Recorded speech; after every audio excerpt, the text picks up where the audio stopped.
আজি মোৰ সোণালী মুৰ্গী পোৱালিখিনিৰ 30 নম্বৰ দিন। আজি এমাহ সম্পূৰ্ণ হৈছে মুৰ্গী পোৱালিখিনি আৰু এতিয়া বৰ্তমান আবেলিৰ সময়। আবেলি দানা দি দিছিলোঁ। দানা আপোনাৰ যোনটো ষ্টাৰ্টাৰ দানা সোণালীৰ কাৰণে আহে গোদৰেজৰ, সেইটো দানা ব্যৱহাৰ কৰি আছোঁ। আৰু দানা দিয়াৰ পাছতে পানীও দি দিছোঁ।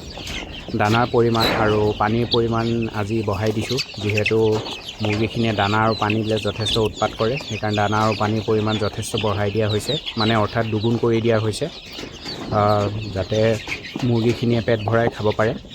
আৰু এতিয়া মুৰ্গীখিনি গোটেই যিখিনি টুটোলা আছে গোটেইখিনি ভৰ্তি হৈ আছে, হ'লেও খাবলৈ এৰা নাই। মুৰ্গীক মানে যিমান দি থাকে সিমান খায়ে থাকিব, মানে আপোনাৰ যেতিয়ালৈকে শেষ হৈ নাযায় আৰু দানা, তেতিয়ালৈকে খায়ে থাকিব। পানী কিন্তু ইমান এটা নাখায়, পানী পিয়াহ মৰিলে মানে মুৰ্গীখিনিয়ে পানী খুৱাই এৰি দিয়ে, কিন্তু দানা যিমান পাৰে খাই থাকিব।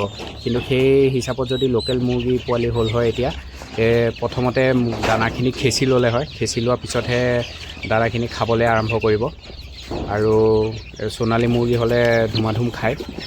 আৰু বৰ্তমান ভিতৰৰ টেম্পাৰেচাৰ 24-25 ডিগ্ৰী চেলচিয়াছ হৈ আছে। পৰ্দা সম্পূৰ্ণকৈ উঠাই দিয়া আছে, পৰ্দা উঠাই থোৱা থাকে।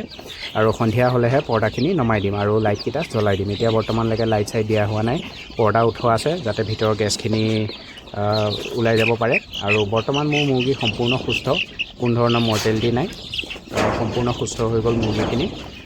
যিহেতু দানা পানী ভালদৰে দি আছিলোঁ আৰু খায়ো আছিলে। ব্ৰুডিং ভালদৰে কৰিলে বেমাৰ পটককৈ ভাল হৈ যায়, মানে যদি অকণো কমজুৰি আহে সেয়াও মানে অতি সোনকালে ভাল হৈ যায়। সেইকাৰণে ব্ৰুডিংটো অকণমান বিশেষ ধ্যান দিব লাগে। আৰু বিশেষকৈ ঠাণ্ডা দিনত ঠাণ্ডা অকণমান লাগিলে মুৰ্গীৰ বিভিন্ন ধৰণৰ প্ৰব্লেম সৃষ্টি হ'ব পাৰে। সেইকাৰণে ঠাণ্ডা দিনত অকণমান বেছিকৈ গুৰুত্ব দিয়াটো প্ৰয়োজনীয় হৈ পৰে। আৰু আজি ভিডিঅ'টো ইমানখিনিতে সামৰণি মাৰিছোঁ। ধন্যবাদ।